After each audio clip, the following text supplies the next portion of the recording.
নমস্কার বন্ধুরা, আজ আমি বানাবো গাজরের দম। গাজরের প্রচুর উপকারিতা রয়েছে। গাজর ভিটামিন এতে সমৃদ্ধ, এটা চোখের পক্ষে ভালো। এছাড়া এটা ফাইবারযুক্ত, অন্ত্রের নিয়ন্ত্রণে কিন্তু এটা সাহায্য করে, অর্থাৎ অন্ত্রের যে গতিবিধি নিয়ন্ত্রণ আমাদের শরীরের হয় সেইটা কিন্তু সেখানে সাহায্য করে। এছাড়া ফাইবারযুক্ত বলে আমাদের কিন্তু কোষ্ঠকাঠিন্য দূর করে। এছাড়াও স্কিনের জন্য, চুলের জন্য খুবই ভালো। আর যাদের চোখের প্রবলেম রয়েছে তারা অবশ্যই গাজরের জুস খাবে। এছাড়া ডেলি গাজর তো খেলে কোনো অসুবিধা নেই। ফাইবার থাকার জন্য যাদের কোষ্ঠকাঠিন্য রয়েছে তাদের কিন্তু খুবই উপকারী। তবে হ্যাঁ, এর একটা খারাপ দিকও রয়েছে। যাদের কিন্তু পেটের প্রবলেম হয়, অর্থাৎ পেট ফাঁপে, ডাইজেস্টের প্রবলেম রয়েছে, তারা কিন্তু অবশ্যই বুঝে গাজর খাবে, কেন অনেক সময় পেট খারাপও হতে পারে। তাই যাদের পেটের প্রবলেম থাকে অবশ্যই ডাক্তারের পরামর্শ অনুযায়ী খাবে। এছাড়া সবেতেই উপকার। তবে এবারে আমি শুরু করব গাজরের দম। গাজরের দম বানানোর জন্য আমি এখানে গাজরগুলোকে দেখা যাচ্ছে পুরো পরিষ্কার করে ছাড়িয়ে এবং ধুয়ে রেখে দিয়েছি। এখানে নিয়ে নিয়েছি কিছু পরিমাণ আলু ছাড়া তো কখনো কোনো রান্না যদি করা হয় সেটা অসম্পূর্ণ বলে মনে হয়। এখানে রাখা হয়েছে কাঁচা পাকা লঙ্কা গার্নিশিংয়ের জন্য। এখানে ধনে গুঁড়ো, জিরে গুঁড়ো, লঙ্কা গুঁড়ো, হলুদ গুঁড়ো, আদা রসুন পেস্ট, আর এখানে একটু গরম মশলা গুঁড়ো ব্যবহার করেছি। এখানে নিয়েছি টক দই আর ফ্রেশ ক্রিম, একসঙ্গে আমি দুটো মিক্স করে ফেটিয়ে ভালো করে রেখে দিয়েছি, যাতে পরে সুবিধা হয় আলাদা আলাদা করে আর বাটিতে রাখিনি। আর এইখানে নিয়ে নিয়েছি পেঁয়াজ কুচো। সুতরাং এইবারে আমি শুরু করব আমার রেসিপি গাজরের দম। কড়ার মধ্যে আমি রিফাইন অয়েল ব্যবহার করেছি। গরম হয়ে গেছে, বোঝা যাচ্ছে, একটা আওয়াজ হচ্ছে। আমি এর মধ্যে দিয়ে দেবো শুকনো লঙ্কা, মেথি আর গোটা জিরে। আমি যেহেতু গুঁড়ো গরম মশলা ব্যবহার করেছি তাই আমি এখানে আর গোটা গরম মশলা ব্যবহার করলাম না। আপনারা যদি তেজপাতা ব্যবহার করতে চান করতে পারেন, কিন্তু আমি তেজপাতা ব্যবহার সাধারণত করি না, খুব দরকার না হলে। আমি এখানে মেথি, শুকনো লঙ্কা আর গোটা জিরে, এইটাকে কিন্তু যতক্ষণ পর্যন্ত সুন্দর একটা স্মেল না আসছে ততক্ষণ পর্যন্ত কিন্তু আমি এটাকে সুন্দরভাবে আমি ভাজবো। এই সুযোগে আমি এখানে মশলাটা করে নেব।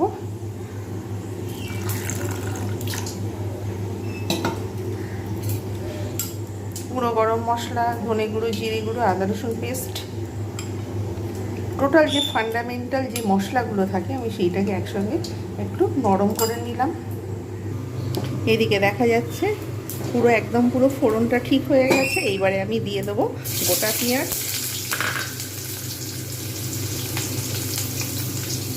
এবার সুন্দরভাবে আমি এগুলো কিন্তু লাল করে ভেজে নেব।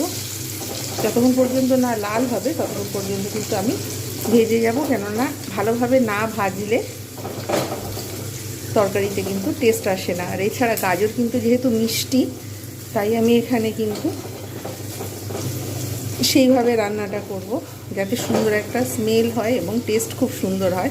পেঁয়াজটা যদি সুন্দরভাবে না ভাজি তাহলে কিন্তু হবে না। আমি কিন্তু আঁচটা প্রথমে জোরেই তুলে রেখে দেবো। প্রথমেই আমি কিন্তু কম আঁচে করব না কখনোই। যখন দেখবো যে একটু বেশি ভাজা ভাজা হয়ে যাচ্ছে, কিন্তু পুড়ে যাচ্ছে, এই রকম অবস্থায় হলে আমি কিন্তু তখন আঁচটা কমিয়ে দেবো। যাই হোক, আমি এখন এটাকে সুন্দরভাবে ভাজবো।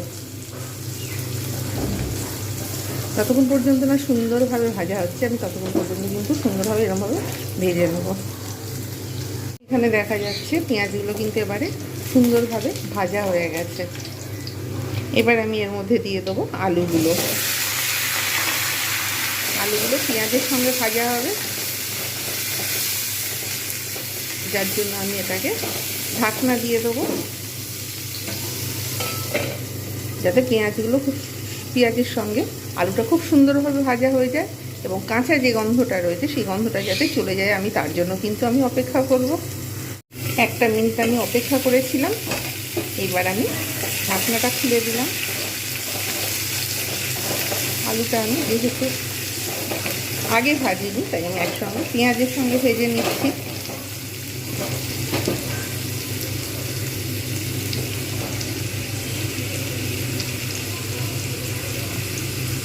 এইবার আমি এর মধ্যে দিয়ে দেবো লবণ পরিমাণ মতো,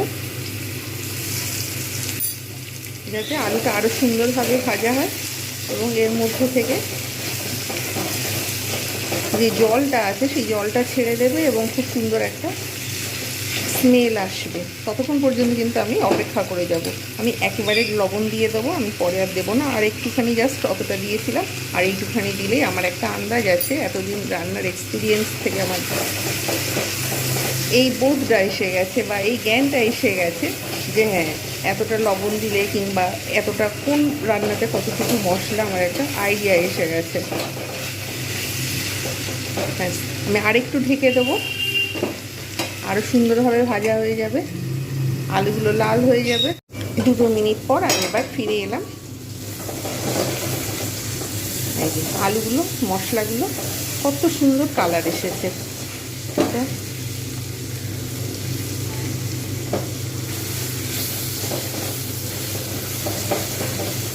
এইবার আমি এর মধ্যে দিয়ে দেবো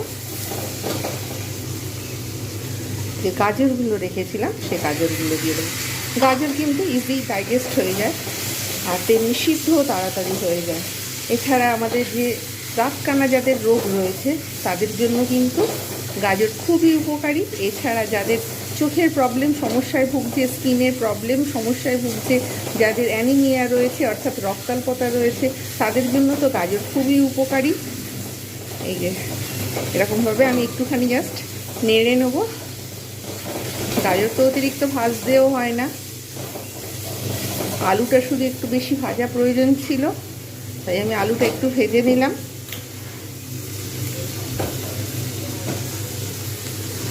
এইবার আমি এর মধ্যে আমি যে মশলা করে রেখেছিলাম, ধনে, জিরে, আদা রসুন পেস্ট, গোটা গরম গুঁড়ো গরম মশলা, আমি সেইটা আমি কিন্তু এর মধ্যে দিয়ে দিলাম।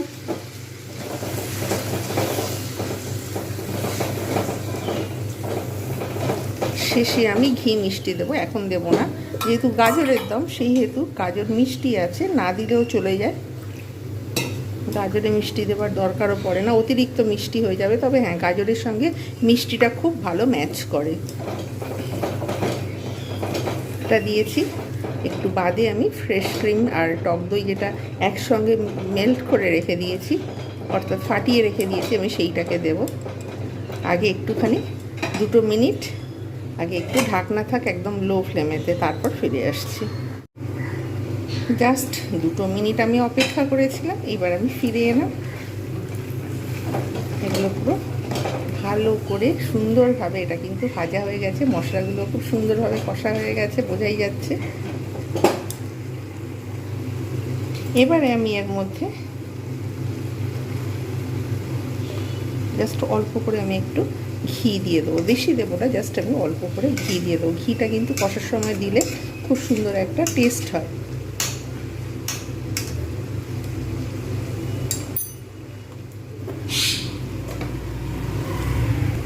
এবার আমি একটু নেড়ে দেবো।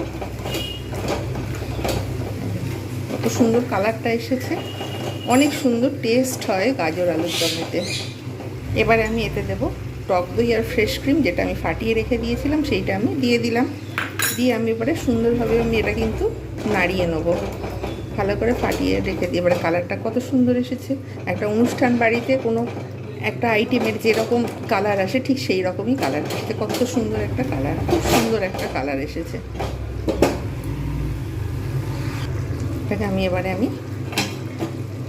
ভালো করে নেড়ে নিয়ে, যাতে প্রত্যেকটা সুন্দরভাবে মিক্স হয়, মশলা, গাজর এবং আলু, ঘি, গরম মশলা, অন্যান্য আদার্স যে সকল মশলাগুলো রয়েছে, ফ্রেশ ক্রিম, টক দই, সেগুলো আমি একদম পুরো আর এখানে দিয়ে দেবো। এবারে খুব অল্প পরিমাণে এইটুখানি কসুরি মেথি, জাস্ট টেস্টের জন্য আমি এটা ব্যবহার করলাম।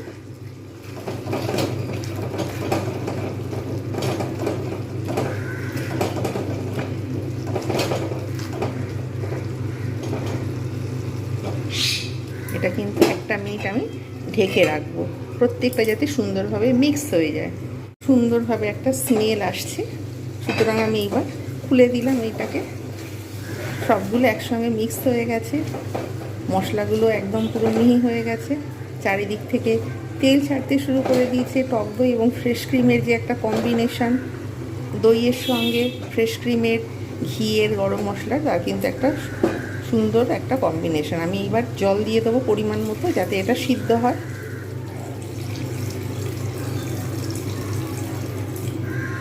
2-3 মিনিট আমি মিডিয়াম হাই করে এটাকে ফোটাবো, যাতে সুন্দরভাবে সিদ্ধ হয়ে যায়। তারপরে আমি ফিরে আসবো। সব কিছু দেওয়া হয়ে গেছে। ইচ্ছা করলে চিনি দেওয়াও যেতে পারে, না দেওয়া যেতে পারে, কোনো বাধ্যবাধকতা নেই। যাই হোক, আমি এবার এটাকে বন্ধ করে দিই, আবার ফিরে আসছি 2-3 মিনিট পর। ফিরে এলাম 2.5 মিনিট পর। দেখুন আলুগুলো সিদ্ধ হয়েছে কিনা। পুরো সিদ্ধ হয়ে গেছে, একদম পুরো সিদ্ধ। আর গাজর তো নরম, গাজর তো এমনিই সিদ্ধ হয়ে যাবে, সুতরাং পুরো পারফেক্ট। আমি আর একদম কমাবো না, বেশি ঝোল কমিয়ে দিলে মুশকিল। আমি এইটুখানি জাস্ট টেস্টের জন্য চিনি দিয়ে দিলাম। অতিরিক্ত মিষ্টি যারা খান তারা অবশ্যই অতিরিক্ত মিষ্টি দেবেন। ব্যাস, আমি এবারে সব কিছু যেহেতু দেওয়া হয়ে গেছে, আমি আর এতে কিছু দেবো না। এবারে শুধু জাস্ট আমি সার্ভ করব। সার্ভ করে তারপর গার্নিশিং করে তারপর কেমন ফাইনাল লুকটা কীরকম হয় অবশ্যই আপনাদের দেখাবো।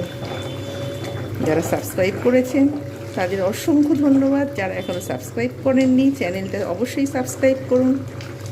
আমার আন্তরিক অনুরোধ প্রত্যেকের প্রতি।